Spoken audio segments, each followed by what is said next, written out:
Okay, we'll declare halftime over, and now we'll move to the second half of today's briefing. The U.S.-Pakistan strategic dialogue began today. We'll run through Friday.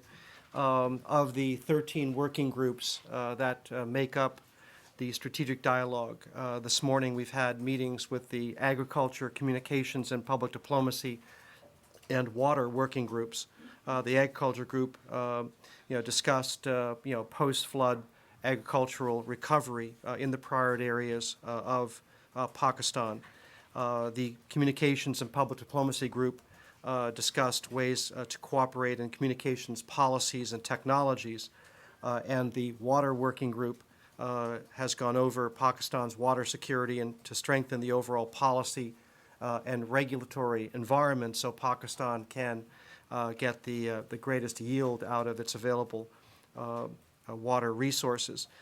This afternoon, the Defense Working Group will meet, and then I think there are some public activities tonight, among them Brookings and the Asia Society co-sponsoring a forum with Ambassador Holbrooke, Foreign Minister Qureshi, and USAID Administrator Raj Shah.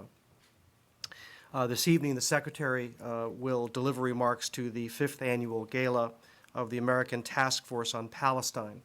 She will reaffirm the U.S. commitment to a two-state solution and to comprehensive peace in the Middle East. Much of her remarks this evening will focus on our ongoing efforts to support institution building and to salute the leadership of President Abbas and Foreign Minister Fayyad in building strong institutions that could be the foundation of a viable Palestinian state.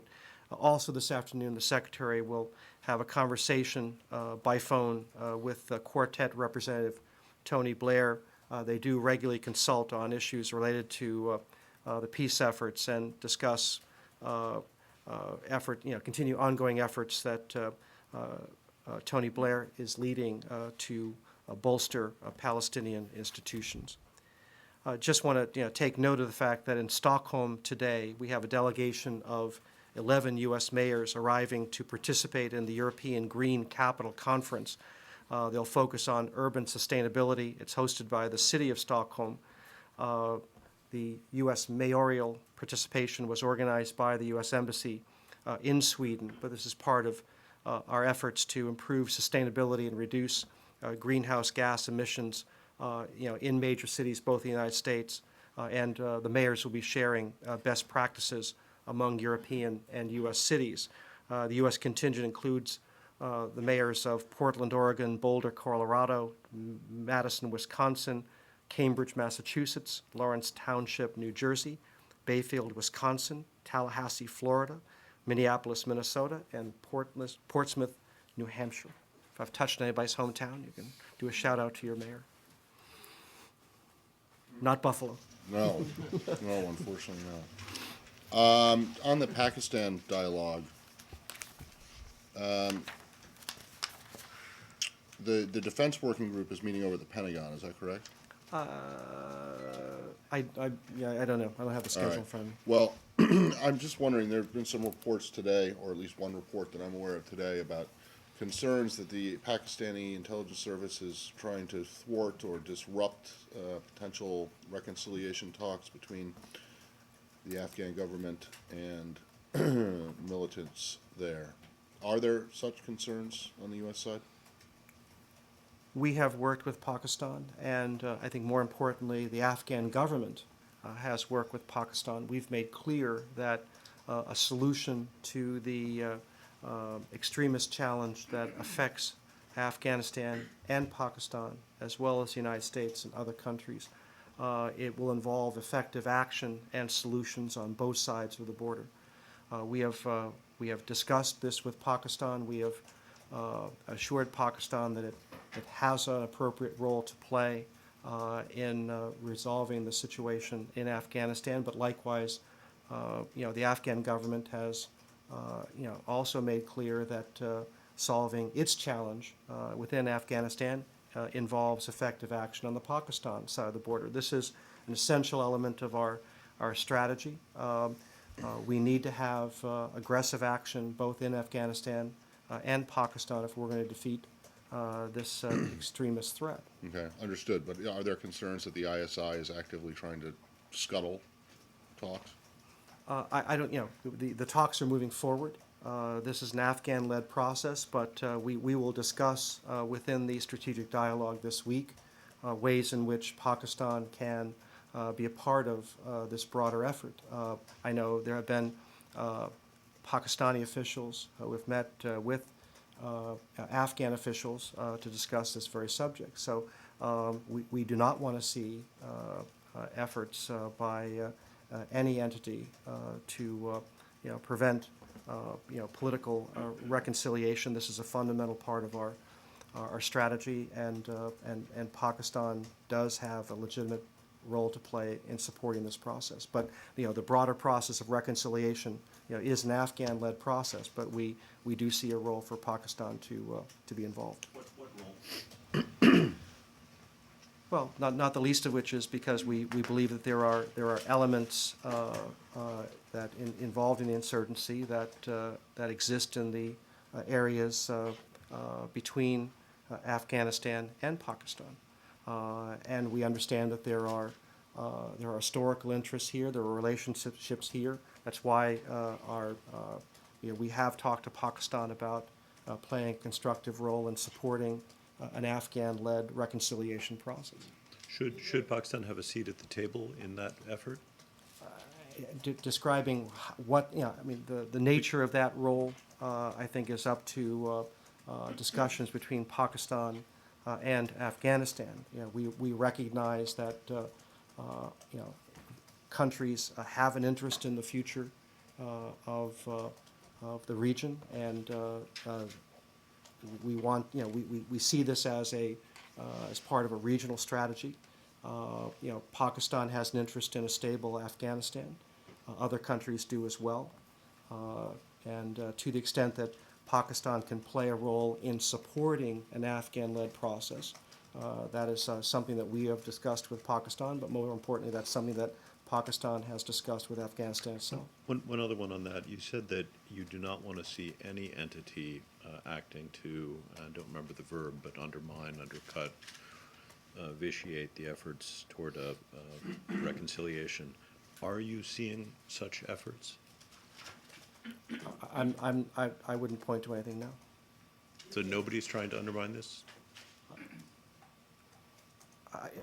Arshad, it's difficult for me to answer that question, but I think we are talking to Pakistan. We'll discuss this as a dimension of our strategic dialogue this week. There have been consultations between Pakistan and Afghanistan, and we recognize that to resolve this situation, there needs to be effective action on both sides of the border. Do you see this as far as reports coming out of the region, like NATO official was speaking about Zawahiri and Osama bin Laden maybe in Pakistan, all these reports and others about Pakistan, you think it's a hindrance between these talks going on in Afghanistan and also here in Washington? Well, I'm not sure. You lost me in terms of an anonymous NATO official and what he or she might have said. Do you have any comments about that as far as these talks? I'm not sure what I'm trying to figure out what that is. Of NATO official had said that some of the elements are in Pakistan, including number 1 and number 2, Zawahiri and also Osama bin Laden. I think there's no secret that there are activities that move across borders between the tribal areas and Afghanistan. That's why our strategy is focused on effective action on both sides of the border. And finally, as far as your meeting here in Washington, what is the major problem and what are you going to achieve from these talks now this week? So you're Goyal, I don't mean to be picky here, but you're trying to reduce the Pakistan strategic dialogue to one thing, and we have to have one solution. We have 13 working groups. We have a strategic relationship with Pakistan. We are doing a variety of things on both the security side, the agricultural side, the institutional side. We're helping Pakistan build its institutions. We're helping Pakistan develop a deeper relationship with its own people. We're helping Pakistan recover from a devastating flood. We are committed to Pakistan for the long term. This is about a long-term relationship. It's not about solving, one problem this week. This is the third high-level meeting that we've had with Pakistani officials this year, and it demonstrates our commitment and the breadth of our engagement with Pakistan to solve not one thing over time, but a variety of challenges over time that we have mutual interests about. One more on Afghanistan. Yep. Okay, U.S. has said this is the reconciliation is an Afghan-led process now. So is the U.S. standing back and watching it all happen, or what is the level of U.S. engagement in this reconciliation process? Does the U.S. vet who Karzai or his government speak to, which Taliban, which Shura? We are supporting an Afghan-led process. We recognize that ultimately the solution in Afghanistan involves effective military action, but also involves political reconciliation. We are supporting this process, but this is ultimately a discussion that has to involve Afghan officials and those insurgent elements that are attacking the Afghan government. As I just said, but to the extent that the solution to Afghanistan does involve a regional solution, we recognize that Pakistan, India, Iran, other countries have an interest in a stable Afghanistan and can play a constructive role. Over the past year, the viewpoint here at the State Department has shifted on how Pakistan is carrying out its responsibilities in fighting terrorists. It's become more positive. But in these meetings that are going on right now, what is the U.S. telling Pakistan specifically that it has to do? The message is always they could do more. What do you want them to do? Well, first of all, to the extent that our tone has become more positive, it's because Pakistan has taken increasing action. They've had the offensive in Swat. They've had the offensive in South Waziristan. We want to see greater action, particularly focused on North Waziristan. We have said that publicly and privately. We understand that Pakistan, has a variety of challenges. They've got, capacity issues. Some of this effort, given the strength of the Pakistan military as arguably the strongest institution of government within Pakistan, it has been forced to shift its attention from fighting extremism within its borders to cope with the impact of the flood. We understand that.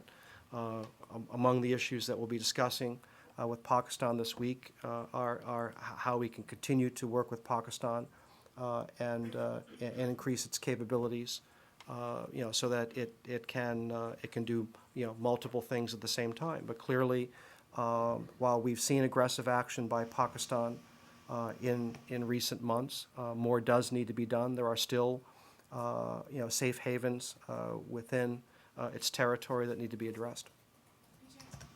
Just on the reconciliation talks, you've told us many times that it has to be an Afghan-led process, but are there Americans in the room? Are there Americans at every meeting?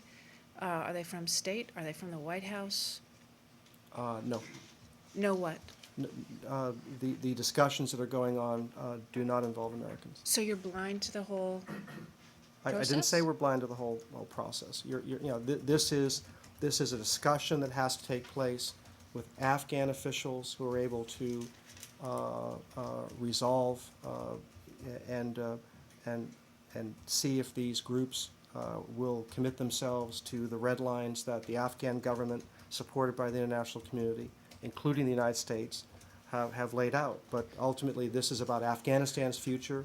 This is culturally a way in which Afghanistan has traditionally resolved conflicts in the past. We will support this process, but ultimately this is a dialogue and a resolution that will involve Afghans talking to Afghans. Are you confident that, What is the U.S. doing specifically? What are they doing? I mean, I can rehash our discussions of the last week in terms of we have some knowledge of what's going on. As we've indicated, we have been asked by the Afghan government, in some cases, to facilitate meetings. That involves just knowledge of a group moving from this location to this location. If you're going to move around Afghanistan, it's better that ISAF have knowledge of this and can make sure that there is safe passage for these meetings to take place. But the discussions are between Afghan officials and those elements that may be interested in reconciliation. PJ, are you confident that you're getting an accurate picture of what's going on in those talks if you're not in the rooms? I mean, the Secretary has stressed again and again that she's all for reconciliation as long as the Constitution is upheld and women's rights are protected. We have complete confidence that the Afghan government shares our view that any group that seeks reconciliation must renounce violence, cut any ties to Al-Qaeda, and support the Afghan Constitution, which enshrines fundamental rights for men and women in Afghanistan.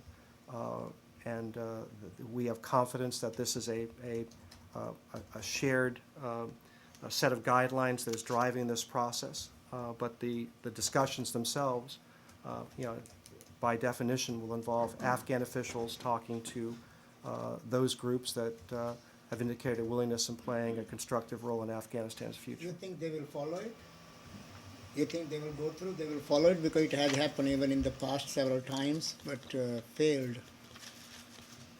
Again, our strategy involves effective action on the security side, effective action on the civilian side to build up institutions within Afghan government, and also involves political reconciliation. This is a fundamental part of the strategy. Josh? Back to the Pakistan dialogue for a second. It's been widely reported that the main carrot is a $2 billion military aid package to the Pakistani military. Is that accurate? And what can you tell us the status and contents Well, of that? we're having the defense discussions this afternoon. We'll have more to say about deliverables later in the week. Later in the week. And do you know who's at the defense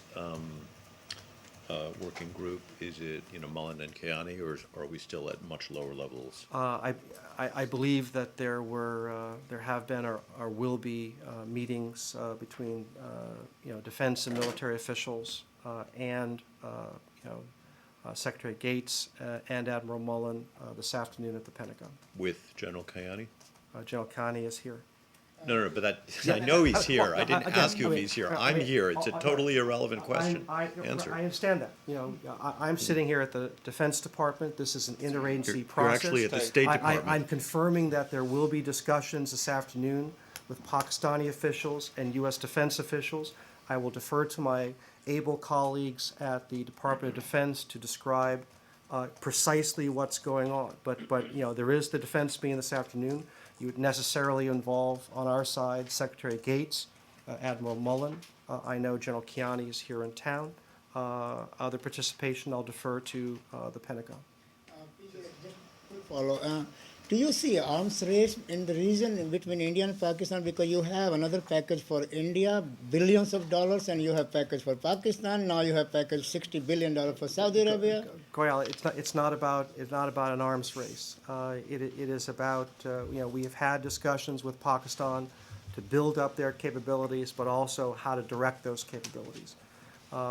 We've made no secret of the fact that we've told Pakistan clearly that we believe that the existential threat to Pakistan is not India. The existential threat to Pakistan involves extremism within its own borders. And we have seen some shifting of emphasis where Pakistan is, in fact, directing more of its effort against these extremist elements that potentially affect us, but fundamentally affect Pakistan and the government itself. That will continue to be an area of discussion between the United States and Pakistan, and also between the United States and other countries in the region. So what is the threat to India? Who is threat to India? Goyal, go ahead. Just back on Pakistan and on the reconciliation talks. We've seen a spate of comments recently, including your one just now, and recently about facilitating these talks. To give us a sense of context and to make sure that we're not getting ahead of ourselves, have you seen any indication that those talks are making progress on reconciliation? I'm not talking about reintegration of lower-level Taliban, but is there any indication at all to date that reconciliation talks with Taliban leaders are making progress? Well, as Ambassador Holbrooke and others have said, you know, the pace of these discussions is picking up, but obviously this is a process that is, you know, having been planned over several months, is really still in its early stages. Could you tell us a little bit more about this safe passage? I mean, trying to make sure that ISAF knows when these meetings are taking place. What does it involve exactly? Again, for getting down to the nuts and bolts, I'll defer to my colleagues at ISAF. Okay. Can I ask another question about the Middle East? Okay, Sure. Yeah, you mentioned just a few minutes ago that Pakistan has changed its view towards the threat coming from extremists within its own borders. What about extremists just across the border from Afghanistan? Do you see any sign that it's changing its view about the threat from there? Locke, I would flip that around.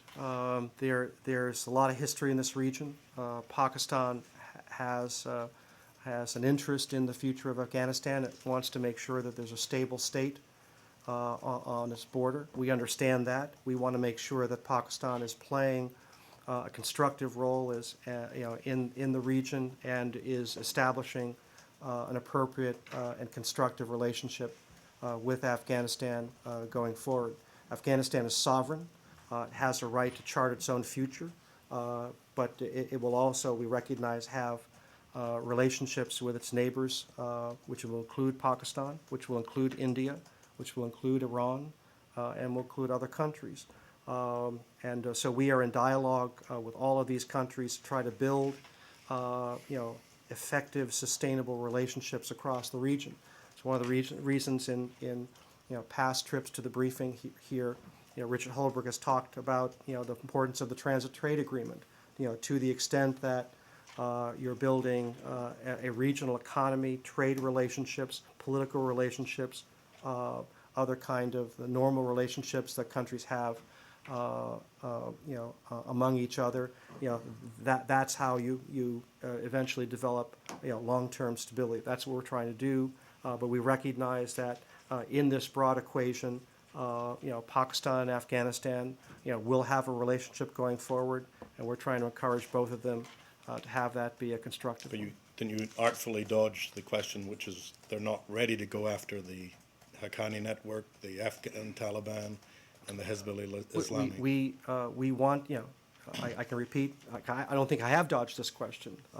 There's no question that Pakistan has taken major strides in the past year to combat extremist elements within its borders. There's no doubt that there's yet more to be done. But not those three groups. It's not gone after these three groups. Well, as I said, and I earlier pointed to the fact that having taken effective action in Swat, South Waziristan, we definitely recognize that there are safe havens in other parts of the region, including North Waziristan, and we will be encouraging Pakistan to take steps there as well.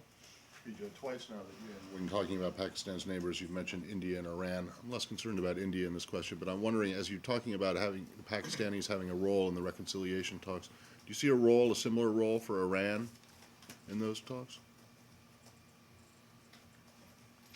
It's a good question. There have been diplomatic contacts between Iran and Afghanistan.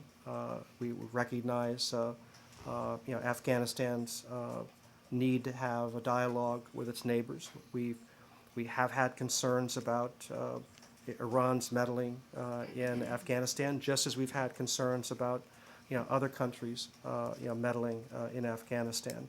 That said, at the same time, going back to the Bonn process in 2001, we also have seen where Iran has the ability to play a constructive role in helping Afghanistan advance. I'm not an expert on this region, but there are a wide variety of relationships that countries in the region have with different groups who have the ability to play a positive or a negative role as Afghanistan advances. To the extent that India, Pakistan, Iran, or other countries, can play a role in shaping the future of Afghanistan, we will be talking to some of those countries about how to best do that. And we have not ruled out that there are overlapping areas of interest that we have with Iran with respect to a stable and prosperous Afghanistan. We're not ruling out that as an area of potential dialogue, with Iran. We also recognize that Afghanistan will also have to build its own relationship with Iran going forward. Again, this is an Afghan-led process, and to the extent that Afghanistan,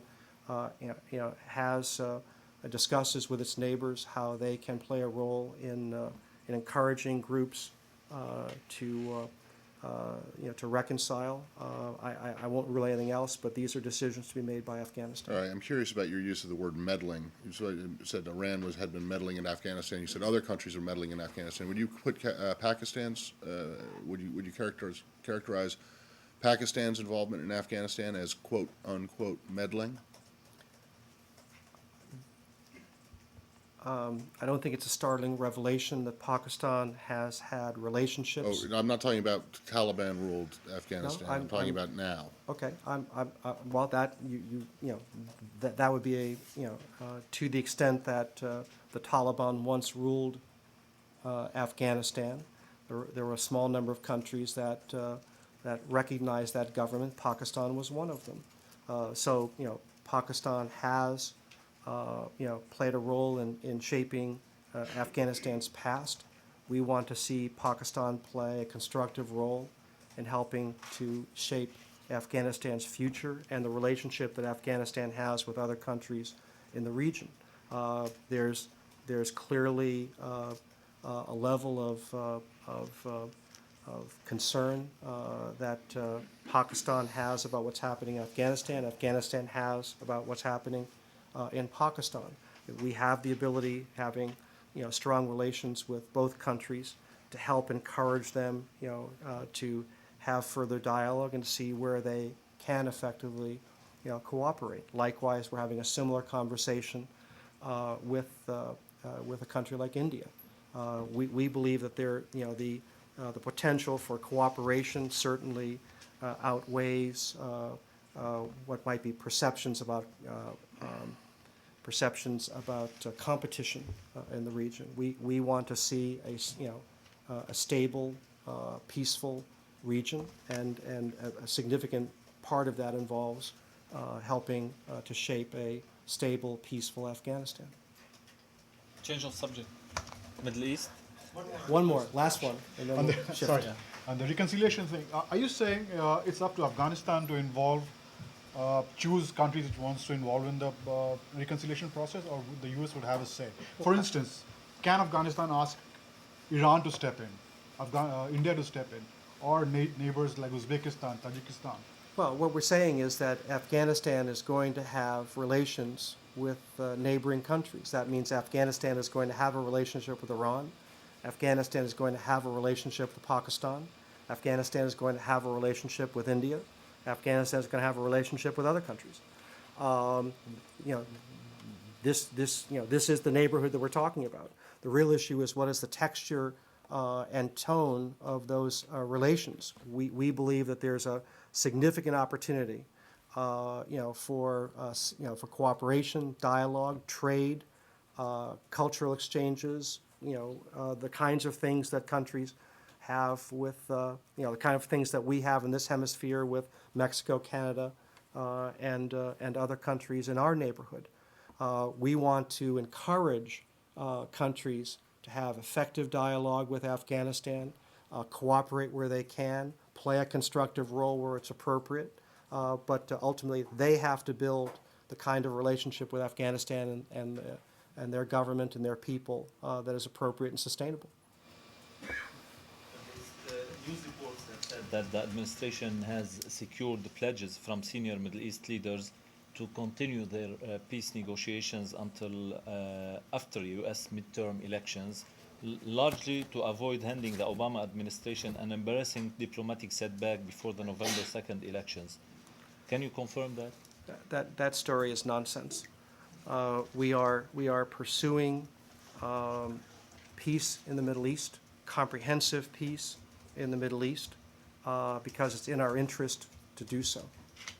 We are going to pursue comprehensive peace in the Middle East for as long as it takes, to gain a successful agreement on the Israeli-Palestinian track, on the Israeli-Syrian track, on the Israeli-Lebanese track, that ultimately ends the conflict.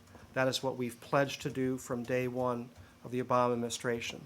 We are not, we're doing what we can, not on a political timetable in this country, but to gain an agreement on comprehensive peace that ends the conflict once and for all. If that takes a year, if that takes 2 years for all tracks, I saw Matt stirring here. It's a good thing it was coming. We're in this for as long as it takes. We are trying to get the parties, back into direct negotiations. We're focused on how to succeed. We're not focused on failure. A follow-up, McClatchy has quoted a senior member of the Palestinian negotiating team saying that both parties, Israelis and Palestinians, have been asked not to issue announcements that could embarrass negotiation officials. Again, we are trying to create conditions for the direct negotiations to continue, and we are continue in consultations with the parties on how to achieve this. And I wouldn't say that what we're doing today, we're doing what we're doing today, and we'll be doing, what we're doing today, tomorrow, the next day. If that's November 1st, if that's November 3rd, we want to get the parties into direct negotiations because that's the only way to reach an agreement. Kim? Sorry, on the Middle East, can you tell us a little bit more about what the Secretary will be saying this evening? Obviously, I don't want to preempt the speech, but I mean, does she have anything new to say, or is it just about calling for continued patience as you try to keep the process together? Boy, how can I answer that question without getting myself in trouble? Of course, anytime the Secretary of State, speaks on a vitally important issue like the Middle East, it will be important, and it will be newsy. I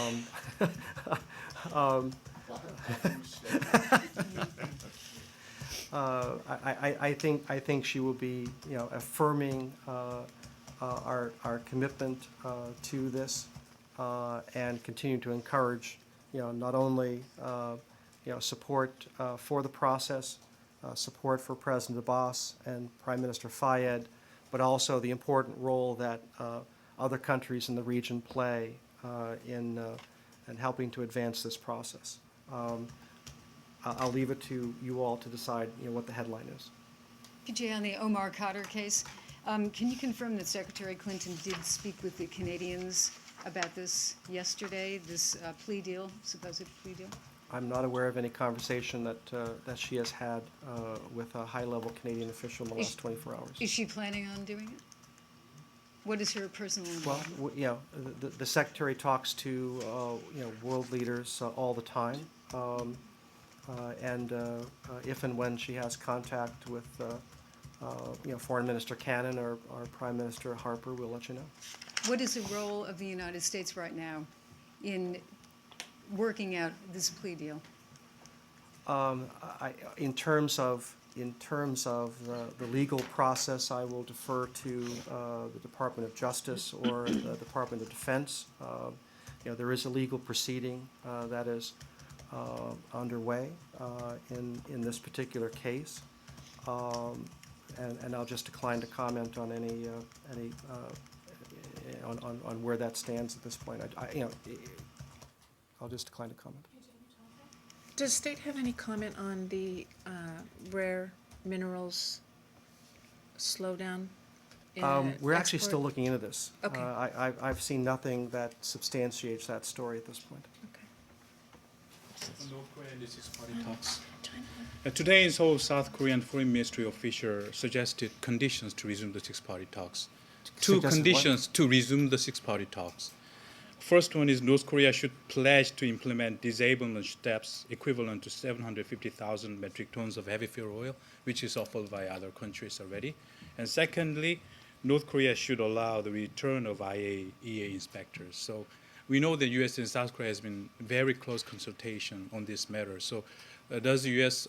Agree on this position that South Korea have that North Korea should take to resume the six-party talks? We continue our broad consultations with other countries in the six-party process, and I recognize that across the board, different countries are going to have their own views on what it will take for the six-party talks to resume. We have our own views, and we are sharing those with the other governments. But how about the specific steps that South Korea has Again, suggested? we are in consultations with South Korea, Japan, Russia, China on how to proceed, and I'm not.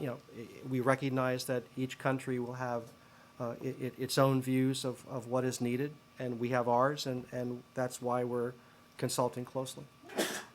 Dimitri. A carryover from the previous briefing on Russia and France. I was just wondering if the Obama administration is lobbying the French government against selling this ship to Russia. Could you disclose that? We'll see where we are on that. Okay. Is Okay. 1, 2, 3, and then we'll. a change of subject. Secretary Gates today apologized to General Kayani about the deaths of the soldiers again. Will the State Department also be issuing another apology, or Well, we what already about did. the case about ISI? Ambassador Patterson, before she left post, issued an apology on behalf of the United States, and as have other officials.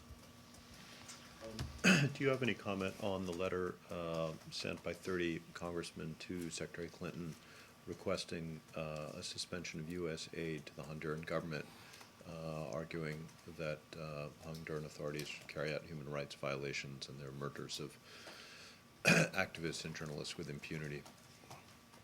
Well, we have received the letter, and we will continue our consultations both with the Congress and also within the OAS.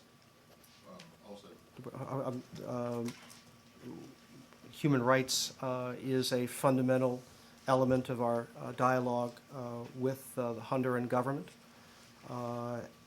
There have been incidents where activists have been killed, intimidated, jailed, both going back to the previous government and recently. We expect the Lobo government to investigate these fully and prosecute those who are responsible. Progress on the human rights front is fundamental to the future of Honduras. And this was one of the core elements of the San Jose Tegucigalpa Accords. The Lobo government has made some progress. More needs to be done. But I think where we disagree with our congressional colleagues is that they conditioned progress on the human rights as a precondition for return of Honduras to the OAS. We think they go in hand. Improving the democratic performance of the government is vitally important, but also reintegrating Honduras into the community of democratic nations in this hemisphere is also important. And in fact, the election of the Lobo government was itself a major step forward for Honduras. There was a suggestion in the letter that somehow the new government is responsible for the actions of the old government. I think we would reject that suggestion. We are committed to helping Honduras advance. We're committed to helping reintegrate Honduras into the OAS. We continue our discussions with countries in the region about how best to do this. We will continue our discussions with Honduras very respectfully but very directly to help it improve its human rights performance. But we want to see Honduras rejoin the OAS, and we're actively working with other countries to see how that will take place. But you're not looking to cut off assistance right now, as they ask in the letter? No, as we indicated, we have restored assistance to Honduras in light of the election of the Lobo government, and we think our assistance is actually, directly connected to improving its ability to meet the needs of its people, and also improving its human rights record at the same time. Same region, same first letter. Half of an island. I apologize. I gotcha. I apologize if you may have answered this while I was away last week, but been asking for a couple weeks now about the congressional concerns about the upcoming election in Haiti, and the exclusion of some parties from the election on apparently, for apparent not good reasons. Wow, why are you looking at me like that? Have you answered it? Did you answer this question while I was I'm away? not sure the question has come when I've been standing here, so no, I mean, we are intensely focused on the upcoming elections in Haiti.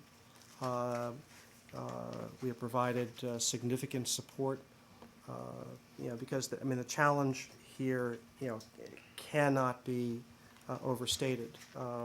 You're having to rebuild the government, which includes rebuilding the voter rolls. It involves retraining of not only new institutions of government, but people to work with those institutions to carry out this election. It's about making sure that the election is credible, effectively monitored. There's a large number of people who want to run for office. We are working very closely with the Haitian government on how this will unfold. These are decisions for the government of Haiti to make. We're not going to second guess any one decision, but rest assured, we recognize that the credibility of this election, its ability to produce a government that can address Haiti's urgent needs and have the support of the Haitian people, is vitally important to Haiti's future. Our broad goal is for Haiti to build back better, and effective governance in Haiti is central to being able to accomplish that. I have one last one, which is way further afield, and Indonesia, and I think that you all are aware of this, but there's a videotape has surfaced of some alleged Indonesian special forces that may be Kopassus, the group that you just recently restored aid to, torturing a Papuan. One, have you seen the video? Two, do you have any concerns about it? And three, if you have, will it be something that you raise ahead of the president's trip to Indonesia coming up quickly? We are aware of the video. We have talked directly to the Indonesian government about it. Indonesian government has pledged that it is investigating, and we await the results of that investigation. Do you know who raised it, where it was raised? Was it here or there? Through the embassy, I asked that same question. I don't know who. Through the embassy, our embassy there or their embassy here? Our embassy in Indonesia has raised this directly with the Indonesian government. Thank you. Thank you.